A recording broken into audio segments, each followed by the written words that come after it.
আচ্ছা, এই যে সবাই বলছে যে মোদি আসবে না মমতা আসবে, তো তুমি তো এত বছর ধরে প্র্যাকটিস হ্যাঁ, করছো, বহু লোকের ছক দেখেছো, তোমার কি মনে হচ্ছে পশ্চিমবঙ্গবাসী হিসাবে কে জিতবে?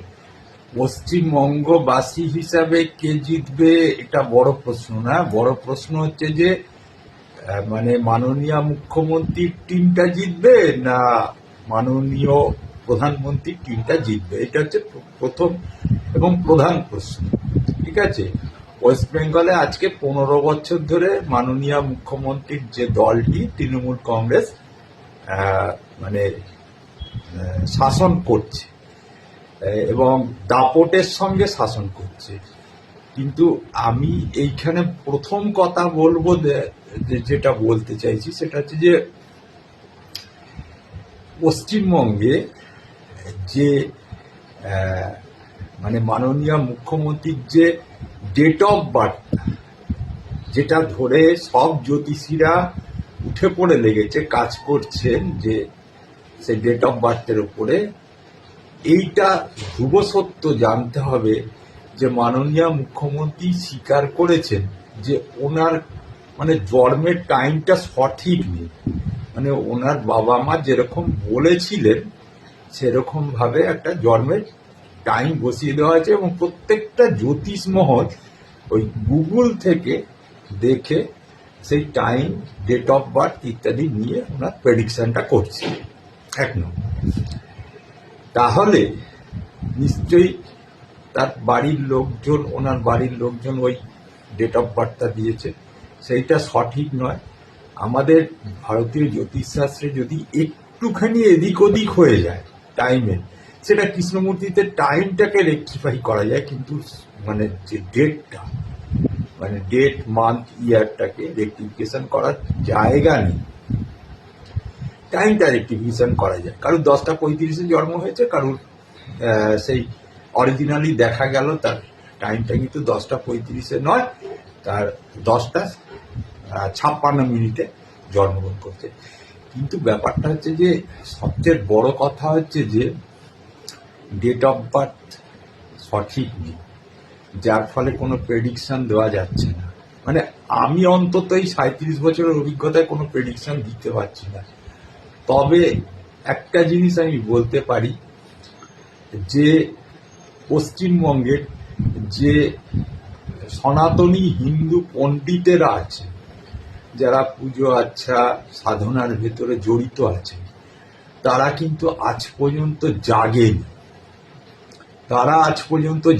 কিন্তু তারা যদি না জাগে তাহলে এই হিন্দু যে সংগঠনের যে মানে দলটি আছে বিজেপি, একে কিন্তু জেতানো মুশকিল আছে। এবং তৎসহ আমি বলে দিচ্ছি, যেহেতু হিন্দু সনাতন পণ্ডিতরা জাগেনি, জেগে উঠতে পারেনি এখনো পর্যন্ত, ঘুমিয়ে আছে। রয়্যাল বেঙ্গল টাইগার, কিন্তু হিন্দু পণ্ডিত সমাজটা হচ্ছে রয়্যাল বেঙ্গল টাইগার, যেরকম স্বাধীনতা সংগ্রামীরা ছিল রয়্যাল বেঙ্গল টাইগার, কিন্তু তারা ঘুমিয়ে আছে। যার ফলে কিন্তু এই যে বলছে যে আলটিমেটলি রেজাল্ট যেটা হবে, যে যখন রেজাল্টটা বেরোবে দেখা যাবে যে এই বিজেপি জিততে জিততে হেরে যাচ্ছে। কেন এটা হবে? আমি এটা হলফ করে বলছি, এবং আমি আসনে বসে দেখেছি, আমার যে তন্ত্রের আসন আছে সেই আসনে বসে আমি দেখেছি যে এতে তৃণমূল কংগ্রেস মানে মাননীয় মমতা ব্যানার্জি কিন্তু শেষ পর্যন্ত বিজয়ী হবে। সে মানে প্রত্যেকটা সিটেতেই যদি 20 করেও পেয়ে যায় তাহলেও বিজয়ী হবে।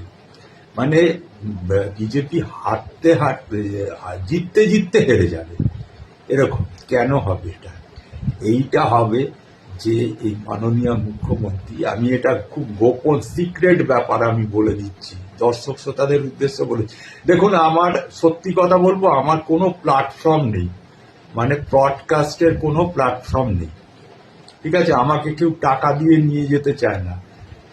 কিন্তু আমি একটা কথা বলি যে আমি এমন একটা শিক্ষা প্রতিষ্ঠান থেকে শিক্ষিত হয়েছি, মানে জ্যোতিষ নিয়ে পড়াশুনো করেছি, যেটা হচ্ছে যে মানে ভারতবর্ষের সবচেয়ে বড় প্রতিষ্ঠান, সেটা হচ্ছে Krishnamurthy and institute of astrology. এবং শুধু তাই নয়, আমি 2015, 16, 17, 18 সালের সেখানকার কৃতি ছাত্র ছিলাম। এবং আমাকে আমার খুব ভালো মনে আছে, আমার ঘরেও রয়েছে, আপনাদের আমি একদিন দেখিয়ে দেবো। আমেরিকা থেকে চার্টার প্ল্যানে উড়ে এসে আমাকে কিন্তু গোল্ড মেডেলটা পরিয়ে দিয়ে গিয়েছিল, এবং আমার কাছে রেজাল্ট কার্ড আছে। আমি প্রত্যেকটা সাবজেক্টের, মানে আমাদের 5টা সাবজেক্ট ছিল, 500 নম্বরের পরীক্ষায় আমি 480-র মতো পেয়েছিলাম, এরকম আমার মনে আছে। তো সেই জায়গাটায় এমন একটা তন্ত্র প্রয়োগ করা হবে, কি তন্ত্র প্রয়োগ করা হবে আমি জানি যে মানুষের মন যখন ভূতেতে ঢুকবে না, তখন মানুষের মনটা পরিবর্তন হয়ে যাবে, পরিবর্তন হয়ে গিয়ে ওই জোড়া ফুল তৃণমূল ঘপ ঘপ ঘপ, ঠিক আছে? এটাই কিন্তু ঘটনাটা ঘটবে। আর একটা দ্বিতীয় কারণ বলে দিলাম, যে মানে পশ্চিমবঙ্গের যে হিন্দু সমাজ আছে, তারা কিন্তু এখনো কিন্তু জাগতে পারেনি, জেগে উঠতে পারেনি। যার ফলে আমি সবাই উদ্দেশ্যেই বলছি, দেখুন, আমি কেউ আমাকে চটি চাটা বলবে, অমুক হ্যান গালাগালি অনেক কিছু দেবে, কিন্তু আমি সবার উদ্দেশ্যেই বলছি, দেখুন, আমি ওই সমস্ত কিছু নেই। আমি মানে একদম পিওর অ্যাস্ট্রোলজি প্র্যাকটিস করি, ঠিক আছে? যেটা সত্যি সেটা বলতেই হবে। আমি চটি চাটা ফটি চাটা ওই সমস্ত কিছু নেই, বা পদ্মফুলের বন্ধ শোকাও লোক নেই। দেখবেন তন্ত্রক্রিয়া প্রয়োগ করা হবে, এবং এই তন্ত্রক্রিয়া প্রয়োগের দ্বারা মানুষের মনকে কিন্তু মানে বশীকরণ করে ফেলবে। এছাড়া আপনি দেখেছেন দেখছেন আপনারা বিভিন্ন রকম অনুদানের ঘোষণা করেছেন, আপনারা দেখছেন অনেক অরাজকতা হয়েছে, সেগুলো নিয়ে বলার কথা কিছু নেই আমার। তো সুতরাং সেই জায়গাটায় দাঁড়িয়ে আমি, আর সবচেয়ে বড় কথা হচ্ছে যে পশ্চিমবঙ্গে বিজেপি সংগঠন কোথায় তাদের মানে সেই আন্দোলন, ঠিক আছে? আমি তো হাওড়া জেলার বালিতে বসবাস করি, আমি তো আর বিজেপি সংগঠনের কোনো লোকজনকে দেখতে পাই না, একদম দেখতে পাই না, আউট অফ মার্কেট হয়ে গেছে একদম। তা সুতরাং সেই জায়গাটা দাঁড়িয়ে কিছু জায়গায় হচ্ছে, প্রতিবাদ হচ্ছে, কিন্তু প্রতিবাদটা সব না। আমি বলছি যে বশীকরণ একটা এমন জিনিস যে আপনারা মিলিয়ে নেবেন। আমার সত্যি কোনো প্ল্যাটফর্ম নেই ব্রডকাস্ট করার, আমাকে কেউ ডেকে নিয়ে যায় না ব্রডকাস্ট করার জন্য। আমি যাহা বলিব সত্য বলিব, সত্য বই, মিথ্যা বলিব না, সেটা যাই হোক। এবং আমি আবারও বলছি যে যাই ঘটে থাকুক, নাই ঘটে থাকুক, যা ঘটছে তা সবাই দেখছেন, তা সবাই অনুভব করছেন। তা সত্ত্বেও আমি বলছি, চতুর্থবারের জন্য এই মাননীয় মুখ্যমন্ত্রী আবার মাননীয় মুখ্যমন্ত্রী হবে। সিট হয়তো কিছুটা কমবে, আর সিটের যে এই যে ভোটের যে মার্জিনটা, সেটা হয়তো কিছুটা কমবে। আমি বললাম না, 20টা ভোটও জিতে যাবে। আর পশ্চিমবঙ্গের মানুষও কিন্তু পরিবর্তন হতে পারেনি, তারা সেকুলার হিন্দুই রয়ে গেছে।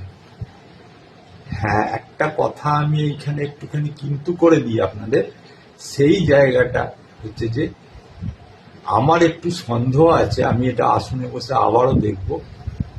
সেটা হচ্ছে যে এই যে বিধানসভা সংগঠিত হবে, মানে তৈরি হবে নতুন করে 2026-এ, সেই বিধানসভা ভেঙে না যায় কোনো একটা সময়, কারণ বৃহস্পতি কিন্তু অতিচারী হয়ে গেছে, তার সাথে রবির বছর, এটা আপনারা মিলিয়ে নেবেন।